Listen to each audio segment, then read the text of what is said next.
اللہ کے رسول کی محبت میں ہر چیز قربان کرنا آسان ہے، اپنی جان، اپنے والدین، اپنے اہل و عیال، ہر چیز کو قربان کیا جائے، لیکن اللہ کا حکم نہ ٹوٹے، ان کے دلوں میں یہ چیز پائی جاتی ہے۔ چنانچہ آپ اظہار کرتے ہیں اپنے بیٹے کے سامنے، یا بنیا انی اری فی المنام انی اذبحک فانظر ماذا تری، اے میرے پیارے بیٹے، میں خواب دیکھ رہا ہوں کہ میں تجھ کو ذبح کر رہا ہوں،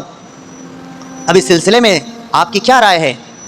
تو بیٹے کا ایمان بھی، بیٹے کی تربیت، حضرت حاجرہ نے ایسی تربیت کی تھی کہ اصل جو تربیت بچوں کی ہوتی ہے وہ ماؤں کے ذریعے سے ہوتی ہے۔ حضرت حاجرہ نے حضرت اسماعیل علیہ السلام کی اس تربیت میں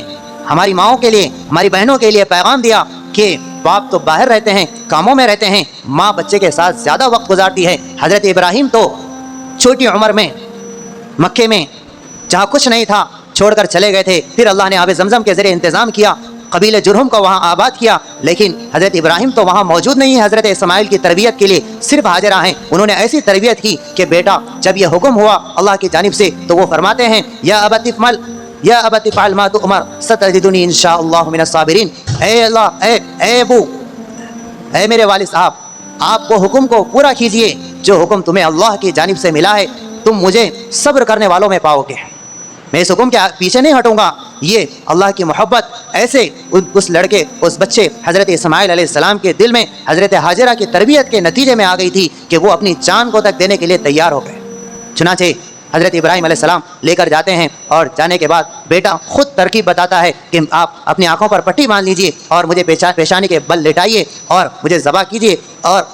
مجھے اس وجہ سے پٹی باندھی آنکھوں پر تاکہ تمہیں رحم آ کر اللہ کے حکم سے تم پیچھے نہ ہٹ سکو۔ یہ ترکیب بیٹا خود بتلاتا ہے۔ چنانچہ وہ اپنے بیٹے کے بتائے ہوئے ترتیب پر وَتَلَّهُ لِلْجَبِينِ انہیں پیشانی کے بل لٹاتے ہیں، اور جب ذبح کرنا شروع کرتے ہیں تو اللہ کی طرف سے حکم آتا ہے، اعلان ہوتا ہے وَنَادَيْنَاهُ يَا إِبْرَاهِيمُ قَدْ صَدَّقْتَ الرُّؤْيَا، اللہ کی طرف سے یہ منادی ہوتی ہے کہ آپ نے اپنے خواب کو سچ کر دکھایا۔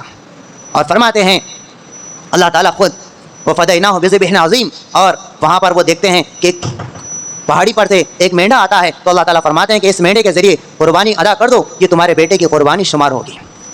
چنانچہ آپ وہ ذبح کرتے ہیں۔ یہ ذبح ہونے کے بعد اللہ کو یہ ادا اتنی پسند آتی ہے تو اس کو اللہ تعالیٰ قیامت کے لیے نشانی کے طور پر حضرت حضور اکرم صلی اللہ علیہ وسلم سے صحابہ پوچھتے ہیں ما ہی الاضاحی یا رسول اللہ، یہ قربانیاں کیا ہے؟ تو اللہ کے نبی فرماتے ہیں سنت ابیکم ابراہیم، یہ تمہارے ابو حضرت ابراہیم علیہ السلام کی سنت ہے جس کو اللہ نے قیامت تک کے لیے جاری کر دیا۔ تو جو اللہ کے لیے قربان ہوتا ہے، اپنی ہر محبوب چیز کو قربان کرتا ہے، اس ہستی کا تذکرہ اور اس کی شان اور اس کا مقام قیامت تک زندہ رہتا ہے۔ ہمیں اس میں پیغام ہے کہ ہم اللہ کے حکم کے آگے ہر چیز کو قربان کرنا، یہ حضرت ابراہیم علیہ السلام کی سنت ہے جس میں ہمارے لیے بہترین نمونہ ہے۔ اللہ رب العزت سے دعا ہے کہ اللہ تعالیٰ ہم سب کو اس واقعے سے عبرت لینے کی توفیق نصیب فرمائے۔ وآخر دعوانا ان الحمد للہ۔